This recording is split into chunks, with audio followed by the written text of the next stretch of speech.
A w ogóle było tak, że posiedzieliśmy sobie w barze i pogadaliśmy z chłopakami, młodymi chłopakami, którzy na koniec dali nam siano.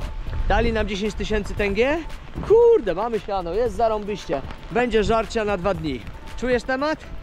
Rewelacja. Jestem przeszczęśliwy, aczkolwiek ta pogoda to jest masakra. Nie ukrywam, mam przemoczone spodnie, majtki i ten płaszcz jeszcze mnie trochę ratuje na górze, ale pogoda jest rzeź. Spędzamy 2 noce w Atirau, jedną u naszego wspaniałego couchsurfingowego gospodarza, drugą w tanim, ale fajnym hostelu. W tym odcinku pokażę Ci kilka migawek o tym, jak wygląda codzienność w podróży. I w końcu, nareszcie, ruszymy autostopem w głąb Azji. A w ogóle to jesteśmy w takim dużym, pustym hostelu, jesteśmy jedynymi gośćmi. Tu jest kuchnia i stołówka. No i robię sobie obiad, montuję film. Tutaj już sobie przygotowałem jedzenie. Spójrz, kumys, czyli kobyle sfermentowane mleko. Ten rosyjski ser, wiadomo, tektyle już na deser i ogórki. No i tak wygląda kuchnia, zobacz. Robię sobie mięso mielone, gotuję ziemniaki, tu już sobie wyjąłem część, mamy lodóweczkę, więc wszystko jest tutaj gitara. No i zostaliśmy, tutaj jest bardzo szybki internet, bardzo czyste pokoje, po obiedzie Ci pokażę. No i tak wygląda mój obiad. Wiesiu poszedł sobie gdzieś w ogóle nad morze, cały dzień go nie ma. Ja sobie siedzę sam, montuję filmy i w międzyczasie robię pompki. Bo obiecałem, że spróbuję wrócić do sportu. Zrobiłem sobie mielone mięso, siekane z jajkiem i cebulą i dużą ilością przypraw, ziemniaki, ogórki i kumys. Pokażę Ci, jak to wygląda po nalaniu, bo to niesamowicie buzuje. Ma bardzo dużo bąbelków, co zaraz zobaczysz.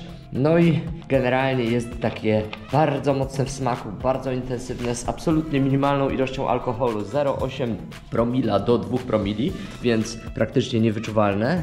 No i tak to wygląda. No cóż, konsumuję i wracamy niebawem, pokażę Ci resztę hostelu. Po lewej i prawej stronie jest całe mnóstwo pokoi. Pokoje są duże, takie zbiorówki z piętrowymi łóżkami, więc tutaj wejdzie kilkadziesiąt osób, jak nie więcej. Tutaj tak wygląda ten pokój, w którym ja mieszkałem.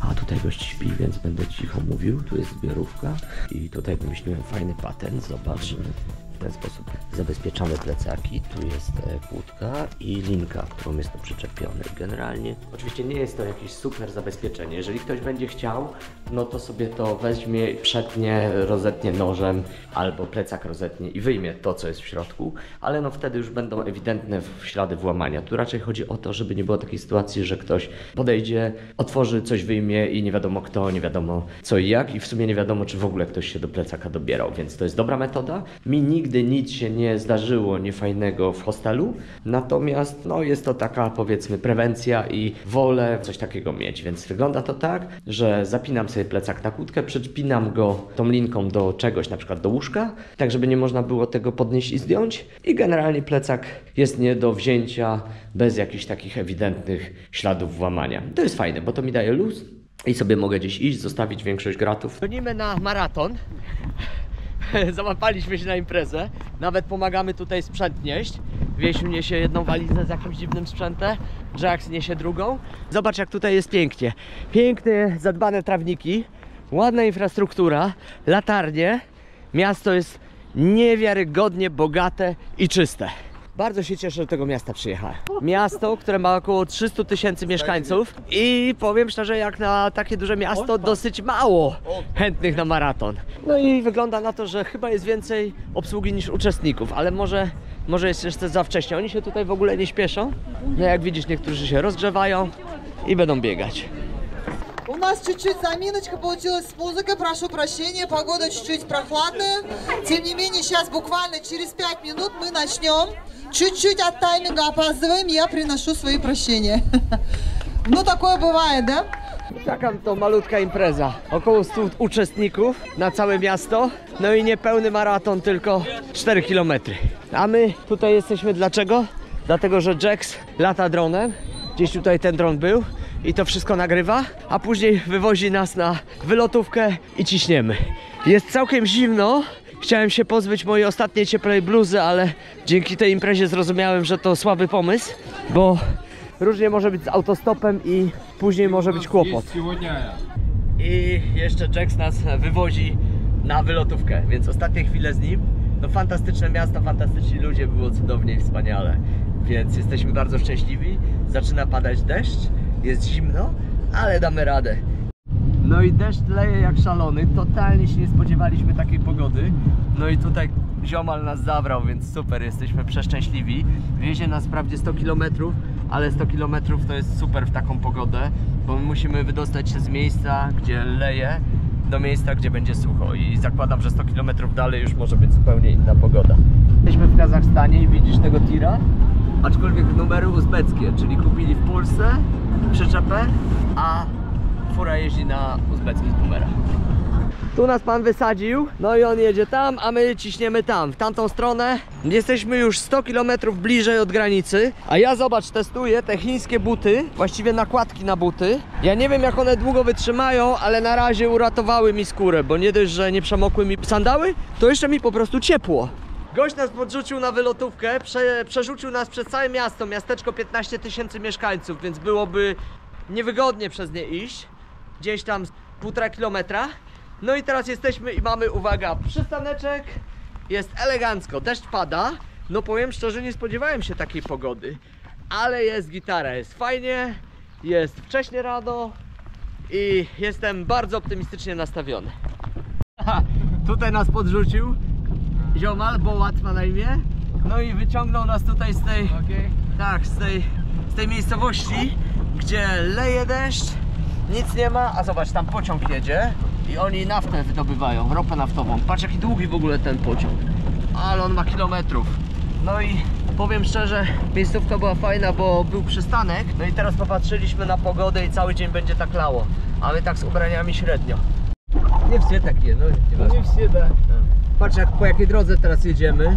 I rzeczywiście dziury, jedziemy powoli, deszcz leje, a tam solne jeziora z lewej strony i z prawej, i to wszystko, step wysycha i robią się normalnie solne jeziora. Później przychodzi deszcz, to rozmaka, wszystko zaczyna pływać.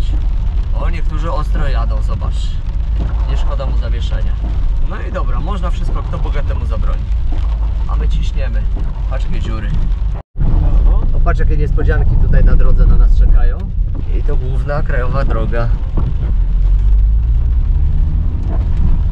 Patrz, jaki cmentarz. Mówisz, że bogaci ludzie stawiają sobie takie grobowce. No i oczywiście im bogatsze, tym większe. Więc wyglądają jak małe kapliczki. No i tak też się tutaj jeździ, jak widzisz. A pogodę mamy, jaką mamy. Tu nas wysadza. Szkoda. I te domy są takie rozwalone, bo tutaj było powódź. Wszystko było zalane. Aha. To w zeszłym roku, na wiosnę. W tym roku się cieszą, bo nie masz tyle deszczu, jak widać.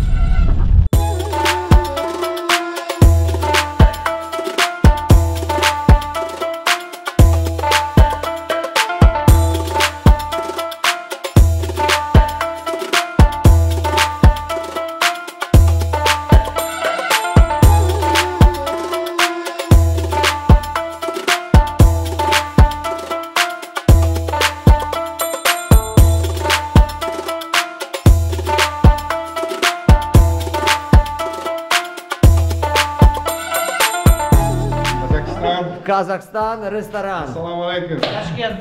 Ресторан Ташкент. Какой Ташкент? Название Ташкент. А, ресторан Ташкент называется? Ресторан Ташкент. А уже меня напугало, что я всю... Проиграл, что ли, Узбекистан? Да, проиграл всю страну и даже не заметил. Нет, сейчас Казахстан, граница с Узбекистаном.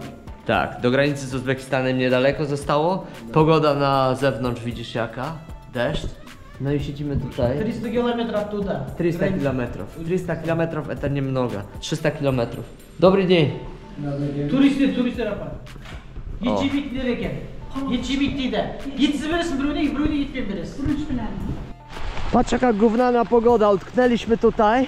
Tu jest restauracja Taszkent i mają naprawdę bardzo dobre, smaczne i tanie żarcie. Zapłaciliśmy 3500 tenge za obiad dla 2 osób, bardzo smaczny. A w ogóle było tak, że posiedzieliśmy sobie w barze i pogadaliśmy z chłopakami, młodymi chłopakami, którzy na koniec dali nam siano.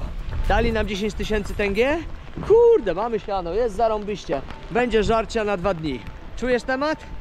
Rewelacja, jestem przeszczęśliwy, aczkolwiek ta pogoda to jest masakra. Nie ukrywam, mam przemoczone spodnie, majtki i, i ten płaszcz jeszcze mnie trochę ratuje na górze, ale pogoda jest rzeź. Mamy wspaniałą furę i to, co się stało, to jest niewiarygodne, mianowicie przestał padać deszcz. Ten deszcz był niewiarygodny, on po prostu nas przemoczył do suchej nitki i utknęliśmy w tej knajpie.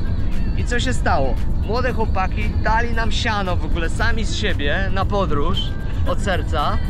Tutaj nagle wychodzę, zatrzymuję samochód, zatrzymuje się świetny kierowca z żoną i wiozą nas wypasioną furą i nagle powoli zaczyna wychodzić słońce i to jest niesamowite, a już byliśmy naprawdę zdesperowani i nawet padały takie propozycje, żeby pójść na pociąg, co oczywiście absolutnie odrzucałem, bo to jeszcze nie czas. Póki jeszcze nie jest ciemno, jest szansa coś złapać. Jedziemy wprawdzie 100 km, ale to jest aż 100 km. Przede wszystkim wiozą nas miejsce, gdzie nie będzie deszczu, a to jest najważniejsze. Słuchaj, jaki numer. Okazuje się, że tam nas wysadziło małżeństwo. Zabrali nas spod tego baru, gdzie lało, przywieźli nas tam, gdzie słońce, wysadzili nas i zabrało nas młode małżeństwo nowym, wypasionym, kupionym co dopiero w Stanach Lexusem RX. I ten Lexus zepsuł im się po drodze i skrzynia biegów się spaliła.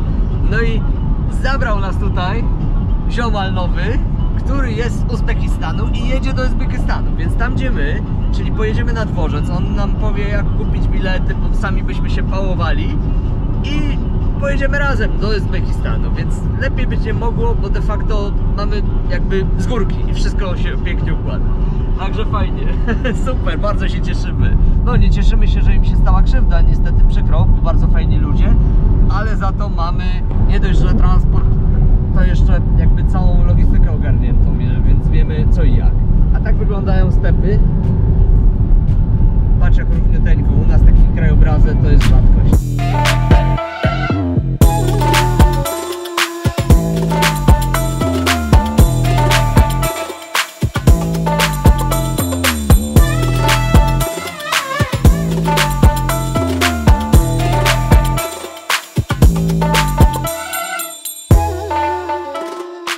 Wieje tu niemiłosiernie, ale plan jest teraz taki. Gość zostawia tu furę, tą oto właśnie pod knajpą i idzie z nami na pociąg i kupimy bilety i pojedziemy razem, a teraz będziemy siedzieć w knajpie i jeść. No lepiej być nie mogło.